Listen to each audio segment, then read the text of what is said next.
Hello everyone, welcome to Unravel Logic channel. In today's video, we'll be covering about mode.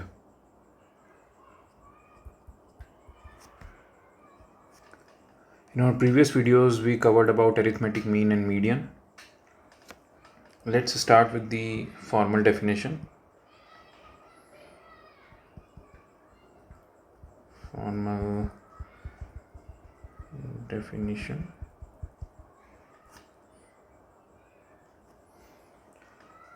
So mode is also one of the fundamental measures of central tendency, just like arithmetic mean and median. So arithmetic mean, median and mode are the three fundamental measures of the central tendency. So fundamental measure of central tendency. By definition, this is the most frequently occurring value in the dataset. So mode is also the most frequently occurring value in the dataset. So let me write it like this. Most frequently occurring value in the dataset.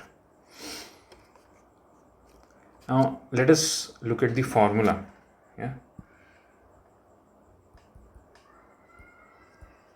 Formula. Now there is no formula as such to find mode, but there is a way, right? There is a procedure. So let's consider a data set of ratings. Okay. Consider a data set of ratings. This can be product ratings or movie ratings or any kind of ratings. Okay. So data set is something like this. So we have poor, we have fair, then good, we have a couple of excellent, and then poor again. Okay. Now let us find how many times each value occurs. Okay. So this is part of the procedure to find mode. Let us find out how many times each value occurs, which is also called as frequency, right? So have P, F, G, E, right? So how many times does poor occurs, which means what is the frequency of the rating poor? So it occurs 1, 2 times. So poor occurs 2 times in our data set. How many times does the rating fair occurs? 1, 2, 3 times. How many times does the rating good occurs? 1, 2, 3, 4 times. How many times does the rating excellent occurs? 2 times. Okay.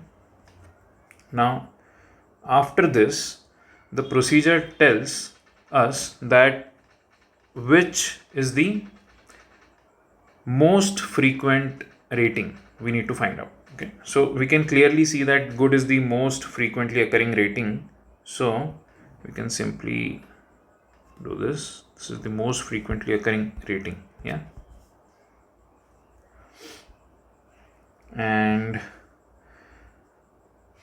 by definition, good is the mode of our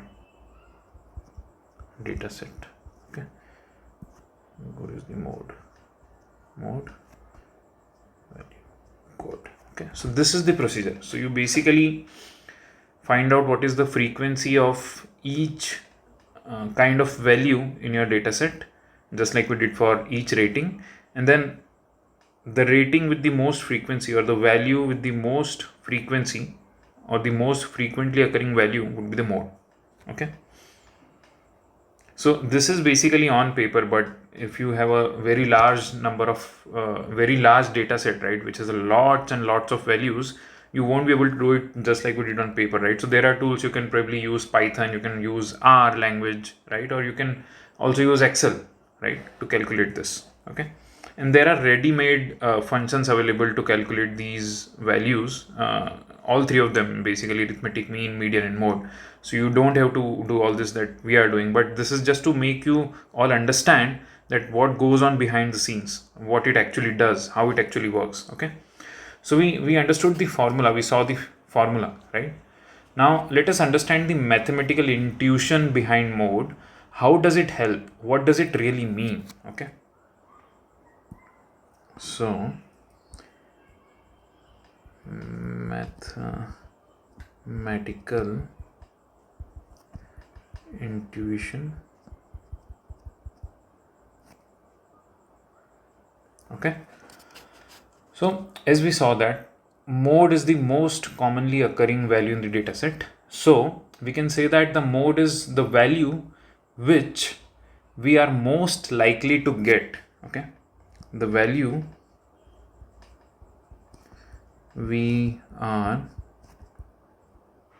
most likely to get if we were to pick a value randomly from the dataset. If we pick a random value from the dataset. Okay, yeah, as simple as that. Yeah, so most commonly occurring value or most likely occurring value. Okay, that is the mathematical intuition behind mode. Okay, now let us understand this more. Okay, so let us understand this more by using an example. Okay, so when actually, would you come to know that we should use mode here, right? So if you remember our lecture or our talk on median in our previous video, right, we took this example of ratings wherein there were odd number of ratings and it was easier to find median because it's like the middle value, right? Where we ordered the ratings, right, and then we found the median value because it was the centermost value, right? But then the number of values in our data set were odd, right? So it's easier to find the center value, right? But what happens if your data set has even number of values? So let's take that example, in fact. Okay, so let's consider we have this data: poor, poor, fair, fair, fair, then G, G, G, G, E, P, F, G, E. So let's count how many values are there. 1, 2, 3, 4, 5, 6, 7, 8, 9, 10, 11, 12, 13, 14. Yeah. So we have even number of values, right? Now, if you remember the way to find median, right?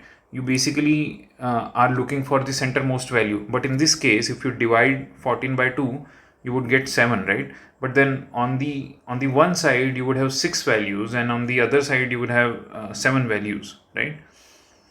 Correct. So this is not like the center point. So what you need to do is you need to find the arithmetic mean of the centermost 2 values, right? And then you would get the median. But in this case, since these ratings are not numbers, we cannot find the arithmetic mean. Correct. So we cannot find mean.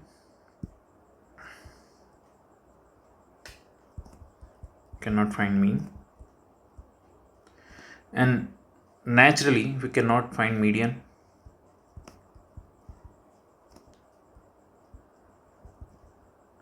So what remains? What remains is mode. So we find mode, right? Find mode, because mode is not positional, right? And mode is not mode does not involve calculating the total of the values, right? So mode gives us an advantage for the kind of data which doesn't involve numbers, right? Which is the case with our rating data. So mode is the most suitable here. So we find mode, and we already saw how to find mode. So we do this: poor, fair, good, excellent, right? So we have 3, and then 4, and then how many goods? We have 5 goods, and then we have 2 excellent, right? So naturally we can see that the most frequently occurring value is good, right? So good is the mode, right? So we can thus get an idea of central tendency of the ratings, right? So this gives us an idea of central tendency of ratings. Central tendency of ratings. What is the idea that this gives us? That the movie or product is generally doing good, right? Movie or product is generally or commonly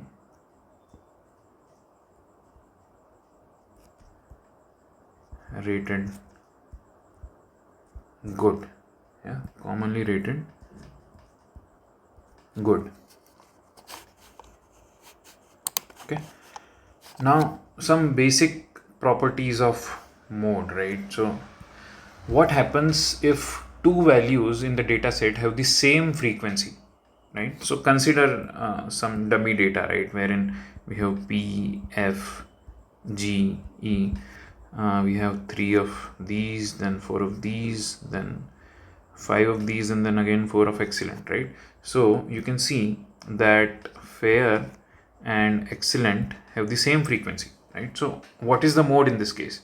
So the mode is both E and both E and F, right? So fair and excellent are both mode of this data, and this data will be called as bimodal data because it has 2 modes. Okay. Now in such cases you need to do some more analysis or find out the context of the data to understand what does this mode or bimodal means with respect to your data, right? What does it tell you? Okay. So in our case, what does it tells us is that our product is generally doing fine or well in the market, right? Because people are rating it as excellent and people are rating it as fair as well, right? Now if fair is 4, excellent is 4, right, then the good must be somewhere around 3 or 4 or 2, right? So it's not bad, right? So that is the idea that this data gives us. Okay. So what if the data has more than 2 modes, right? What if more than 2 values have the same frequency? In that case, it would be called as multimodal data. Okay. So more than 2 modes, we would call it as multimodal data. Again, in as just like in case of bimodal data, you will need to do some more analysis around the context of your data, right? How it was measured, how it was taken, and then you need to understand what does multiple modes mean, right? In cases if your data is numeric, right, then you can also find out median and arithmetic mean and then compare it with mode, right? And you can basically calculate all the 3 measures of central tendency and then compare them. Okay.